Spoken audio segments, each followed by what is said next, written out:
President Donald Trump is in a legal battle over his deportation of alleged immigrant gang members over the weekend. Sources tell ABC News the administration chose to ignore a federal judge's directive to turn the planes around.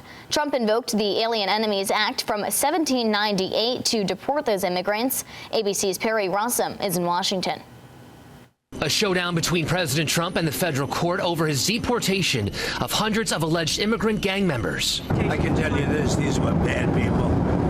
That was a bad group of, as I say, hombres. The Trump administration flying 2 planes carrying immigrants to El Salvador. This video shared by El Salvador's president shows alleged members of the Tren de Aragua gang arriving there over the weekend. The ACLU suing the Trump administration, leading to an emergency hearing on Saturday.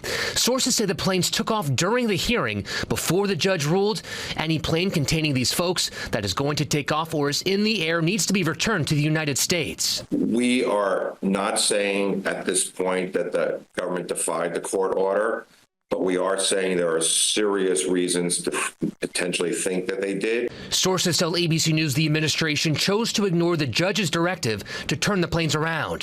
Trump asked whether his administration complied with the order. I don't know. You have to speak to the lawyers about that. Questions remain over the legality of Trump invoking the Alien Enemies Act of 1798, last used during World War II. In many respects, it's more dangerous than war because, you know, in war they have uniforms. You know who you're shooting at. You know who you're going after. These are people that came out, they're walking our streets. The ACLU says the act is intended to be used against a nation that has either declared war against the U.S. or has invaded the U.S., and the ACLU says that has not happened. The Trump administration says it did not violate the order. Perry Rossum, ABC News, Washington.